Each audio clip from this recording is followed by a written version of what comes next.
Yo guys, welcome back to another video on our channel, and today we unlock dark matter on the brand new AMP-63 pistol in Call of Duty Cold War. Quickly before we do jump into the video, guys, if you are new around here, be sure to subscribe to the channel with notifications turned on. We are so close to 10k right now, so if you can help us hit that, that'd be absolutely amazing. If you do enjoy the video, please do smash a big thumbs up. Let me know your thoughts on this amp in the comments below. I'm gonna show you guys the gameplay that I did unlock the amp in. I'm gonna then show you guys what the amp looks like once it's got dark matter on it, and you guys can work out for yourself if you want to go and do it. I talk about the amp in the gameplay. I tell you exactly what it's like, so you'll see that all of there. But I'm gonna jump straight into it right now.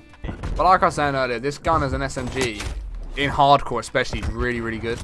But when it comes to core, it's still sick. It's still got really good time to kill. It still fries people, and you can still do bits with it.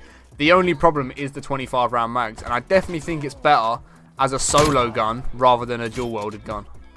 That is 6 left to go in this last game. But like I was saying, it's definitely a great gun to be using. Definitely would recommend unlocking it, getting it leveled up, using it, especially if you play a lot of Cold War. Such a good secondary to have, probably one of the best secondaries in Cold War without having to run overkill or the rule breaker perk thing. But I don't know, it just feels really good. Like I said a minute ago, the only downfall to this entire gun is it just has to be the fact it's only got 25 bullets in a magazine. It's the only thing that I can think is bad about this thing. If this had like 40 to 50 bullets in a magazine, this would absolutely fry and probably be one of the go-to guns in Cold War itself. Just need to get in a position where people are going to run past me. I can easily get them from behind without them shooting back. Pop a quick headshot, and it's a GG for them. You know what I mean? I wish this lobby was the one I was going for long shot scene, because everyone seems to be running down this right-hand side. Would have made my life so much easier when I was actually going for my long shots. I'm not meant to get that.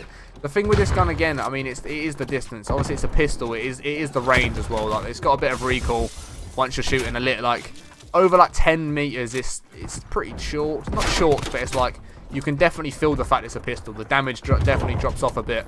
In hardcore, not so much, obviously, because it's still a one shot. But in normal core, you can definitely feel the damage drop off. You can feel the recoil kicking in, and it's just a little bit unusable. It's not quite like, whereas if you had an SMG in that position, you'd still be able to fry them. Like if I had the LC-10 out where I was just shooting that guy behind the car there, would have still been able to pick up the kill. Other than that, it is definitely good. And like I said, you have the ability to be able to run this as a secondary.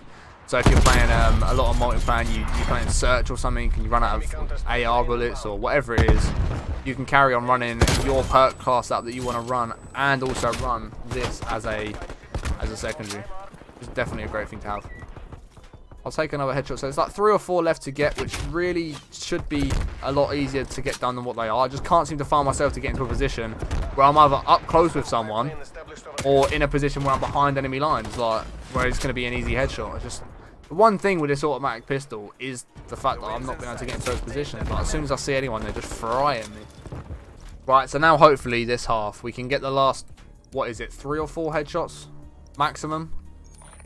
Might even be 2 or 3. I just think this amp actually looks sick.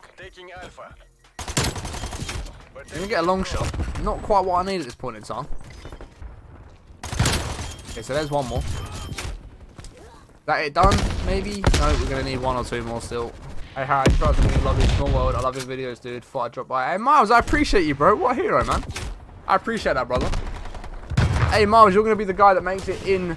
You're going to be the guy that makes it in to the, into a video as well, because this actual game, as long as I get these last 2 headshots, is going to go on YouTube. And I can't seem to get any headshots, so go on, be that last headshot that I needed. Be that last headshot that we needed. There it is. There's the gold camo, which means we now have the dark matter AMP-63. I'm going to finish this game up and I'll show you guys the loadout that I am using. Oh, there it is. The AMP-63, which came out yesterday, is now a dark matter, baby. So guys, like I said, I'd show you the attachments that I am running on this gun. I did buy the one from the store, and it was pretty much, I used that the entire time until like the last couple of games when I had maxed it out. I was just trying to get the last couple of camos done. So the first attachment that I went for was the SOCOM Eliminator. It's going to muzzle flash concealment and vertical recoil control as well. I mean, the gun's going to be a bit more accurate, especially at range. You guys will see in the gameplay, there was times where I was shooting, and you could see the gun moving quite a bit. Obviously, we don't want that. We don't want the gun jumping around too much. We're about to hit as many shots as we can, be able to take people out the game as easy as we can, be able to get them long shots easier, them headshots easier, and also them double, triple, and bloodthirsty kills a lot easier as well. So that's the first attachment we go for.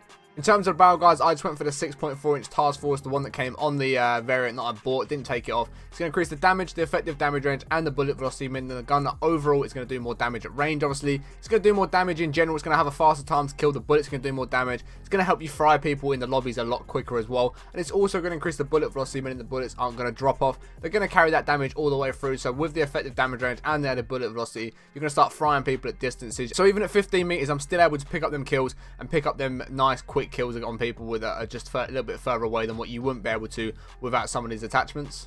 So in terms of the body, guys, in terms of a laser, we're going for the Ember sighting point, which can increase the reveal distance and the hip fire accuracy, basically meaning when you are ADS, you can see people a little bit further away. Their name will appear above their head, so you'll know that it's an enemy player. And then the hip fire accuracy increase as well is a great thing to have, especially with a fully automatic pistol. Because of how close you're going to be using this gun, a good hip fire is a great thing to have. It means you're going to hit your shots, you're not going to have to waste time ADS, and you can just hit them straight from the hip fire. In terms of magazine, guys, I was just going for the 25 round standard mags, the one that came on the blueprint that I bought. You could put the 22 round fast mags on. I felt like 25 bullets, it wasn't quite enough. It could have done with being a bit more, like 30, maybe even 40 bullets in the magazine to absolutely allow this gun to start frying people. But I feel like they've done this to avoid it being like a meta SMG, because I thought if this gun had more bullets, even in core, this would be one of the best SMG guns that you could actually use in Cold War right now. So that's probably why they've kept it at 25, so people do want to use it as a pistol and as a secondary. But I definitely would recommend putting on the 25s, or if you want, you can put on the fast mags. It's entirely up to you. And then finally, guys, I went for the airborne elastic wrap. Reason for this is increase the ADS speed, means you've obviously got better ADS time. It's going to increase the flinch resistance, so if you are being shot and you're playing core, your gun's not going to jump around too much, especially with the recoil that it already has on this gun. The last thing you need is the gun to be jumping around even more.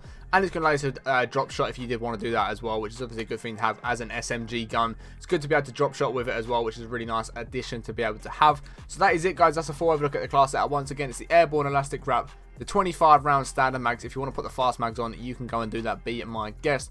On the body, it is the Ember sighting point. The barrel was the Task Force, and the muzzle is the SOCOM Eliminator. If you don't want to appear on people's radar, go and put the agency suppressor on, or the sound suppressor, whichever one you want to do. Obviously, remember the suppressor has been buffed, but I think that's only in Warzone. So probably go with the agency suppressor in Cold War if you don't want to be appearing on people's radar and you're not playing hardcore. I'm now going to show you guys exactly what this gun looks like in game with dark matter on. It looks really cool, so make sure you do stay all the way to the end.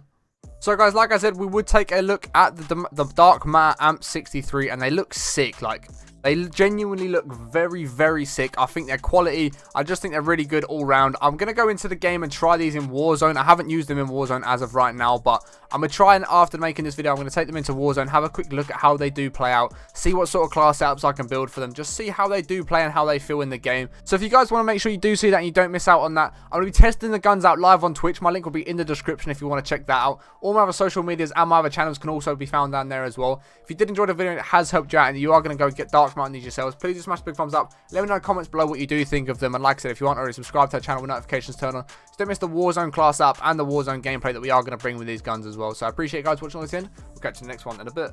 Bye.